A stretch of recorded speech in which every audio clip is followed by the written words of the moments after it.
जीवित परमेश्वर का प्रेम पत्र, लूका रचित सुसमाचार, अध्याय 12।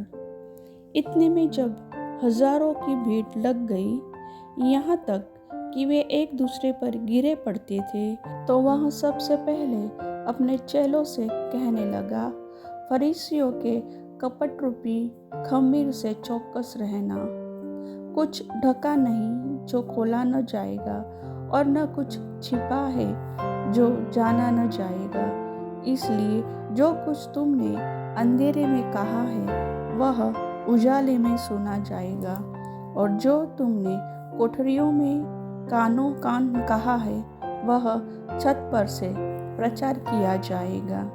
मैं तुमसे जो मेरे मित्र हो कहता हूँ कि जो शरीर को घात करते हैं परंतु उसके पीछे और कुछ नहीं कर सकते, उससे मत डरो।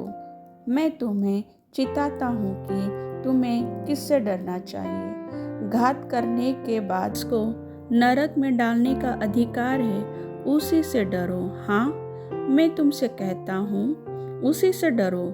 क्या 2 पैसे की 5 गौरैया नहीं बिकती? तो भी परमेश्वर उनमें से एक को भी नहीं भूलता। तुम्हारे सिर के सब बाल भी गिने हुए हैं, इसलिए डरो नहीं, तुम बहुत गौरैयों से बढ़कर हो। मैं तुमसे कहता हूँ, जो कोई मनुष्य के सामने मुझे मान लेगा, उसे मनुष्य का पुत्र भी परमेश्वर के स्वर्गदूतों के सामने मान लेगा।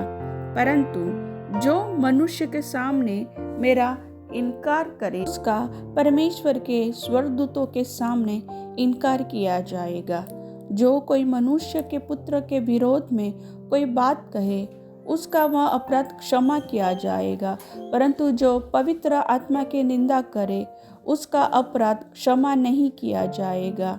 जब लोग तुम्हें सभाओं और हाकिमों और अधिकारियों के सामने ले जाए, तो चिंता न करना कि हम किस रीति से या क्या उत्तर दे या क्या कहे, क्योंकि पवित्र आत्मा उसी घड़ी तुम्हें सिखा देगा कि क्या कहना चाहिए।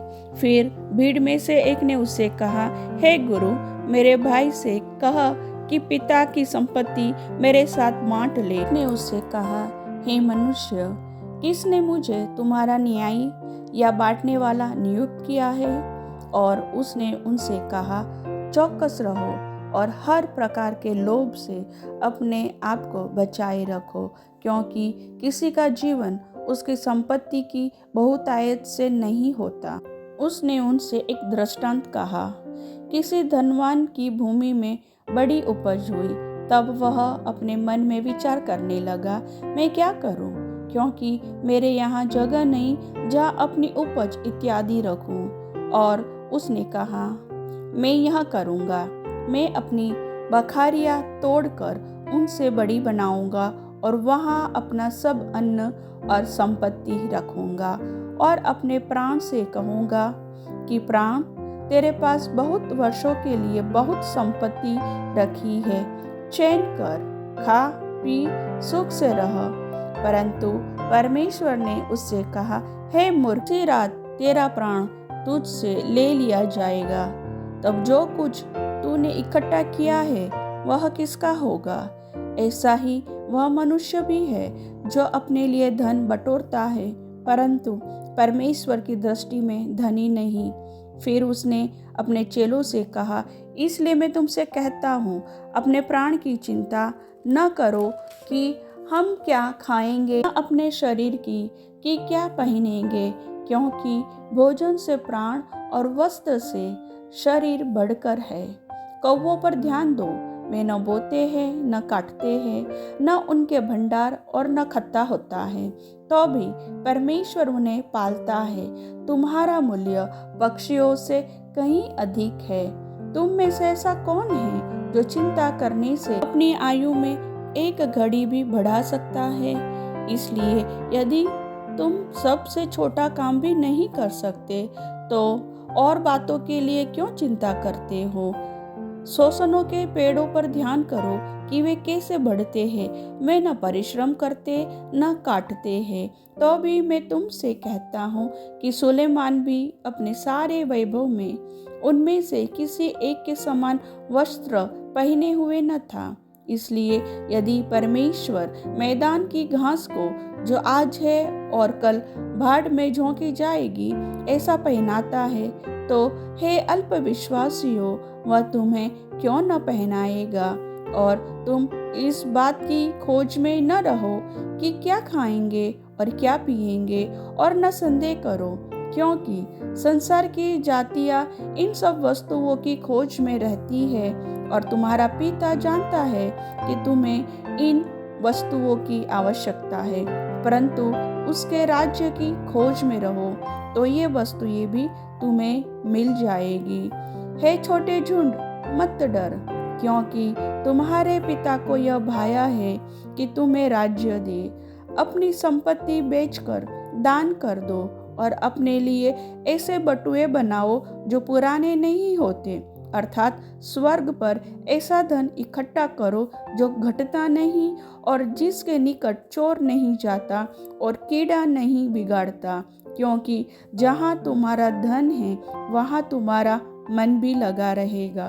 तुम्हारी कमरें बंधी रहे और तुम्हारे दिए जलते रहे, और तुम उन मनुष्य के समान बनो जो अपने स्वामी की बाट देख रहे हो। वह विवाह से कब लौटेगा कि जब वह आकर द्वार खटखटाए तो तुरंत उसके लिए खोल दे। धन्य है वे दास जिन्हें स्वामी आकर जागते पाए। मैं तुमसे सच कहता हूँ कि वह कमर बांधकर उन्हें भोजन करने को बैठाएगा और पास आकर उनकी सेवा करेगा। यदि वह रात के दूसरे पहर या तीसरे पहर में आकर उन्हें जागते पाए तो वे दास धन्य है। परंतु तुम यह जान रखो कि यदि घर का स्वामी जानता कि चोर किस घड़ी आएगा तो जागता रहता और अपने घर में सेंध लगने न देता। तुम भी तैयार रहो, क्योंकि जिस घड़ी तुम सोचते भी नहीं उसी घड़ी मनुष्य का पुत्र आ जाएगा। पतरस ने कहा, हे प्रभु, क्या यह दृष्टांत तू हम ही से या सबसे कहता है? प्रभु ने कहा, वह विश्वास योग्य और बुद्धिमान भंडारी कौन है जिसका स्वामी उसे नौकर चाकरों पर सरदार ठहराए कि उन्हें समय पर भोजन सामग्री दे। धन्य है वह दास जिसे उसका स्वामी आकर ऐसा ही करते पाए। मैं तुमसे सच कहता हूँ, वह उसे अपनी सब संपत्ति पर अधिकारी ठहराएगा। परंतु यदि वह दास सोचने लगे कि मेरा स्वामी आने में देर कर रहा है और दासों और दासियों को मारने पीटने लगे और खाने पीने और पियक्कड़ होने लगे, तो उस दास का स्वामी ऐसे दिन जब वह उसकी बाट जोहता न रहे और ऐसी घड़ी जिसे वह जानता न हो आएगा और उसे भारी दंड देकर उसका भाग अविश्वासियों के साथ ठहराएगा। वह दास जो अपने स्वामी की इच्छा जानता था और तैयार न रहा और न उसकी इच्छा के अनुसार चला, बहुत मार खाएगा। परंतु जो नहीं जानकर मार खाने के योग्य काम करे वह थोड़ी मार खाएगा। इसलिए जिसे बहुत दिया गया है उससे बहुत मांगा जाएगा, और जिसे बहुत सौंपा गया है उससे बहुत लिया जाएगा। मैं पृथ्वी पर आग लगाने आया हूँ, और क्या चाहता हूँ केवल यह कि अभी सुलग जाती। मुझे तो एक बपतिस्मा लेना है, और जब तक वह न हो ले तब तक मैं कैसी व्यथा में रहूँगा। क्या तुम समझते हो कि मैं पृथ्वी पर मिलाप कराने आया हूँ? मैं तुमसे कहता हूँ नहीं, वरन अलग कराने आया हूँ, क्योंकि अब से एक घर में 5 जन आपस में विरोध रखेंगे, 3 2 से और 2 3 से। पिता पुत्र से और पुत्र पिता से विरोध रखेगा, माँ बेटी से और बेटी माँ से, सास बहू से और बहू सास से विरोध रखेगी। उसने भीड़ से भी कहा, जब तुम बादल को पश्चिम से उठते देखते हो तो तुरंत कहते हो कि वर्षा होगी, और ऐसा ही होता है। और जब दक्षिणी हवा चलती देखते हो तो कहते हो कि लू चलेगी, और ऐसा ही होता है। हे कपटियों, तुम धरती और आकाश के रूप रंग में भेद कर सकते हो, परंतु इस युग के विषय में क्यों भेद करना नहीं जानते? तुम आप ही निर्णय क्यों नहीं कर लेते कि उचित क्या है? जब तू अपने मुद्दई के साथ हाकिम के पास जा रहा है तो मार्ग ही में उससे छुटने का यत्न कर ले। ऐसा न हो कि वह तुझे न्यायी के पास खींच ले जाए और न्यायी तुझे सिपाही को सौंपे और सिपाही तुझे बंदीगृह में डाल दे। मैं तुमसे कहता हूँ कि जब तक तू दमड़ी भर न देगा तब तक वहाँ से छूटने न पाएगा। प्रभु वचन के सुनने वाले को वचन का आशीष दे। आमीन।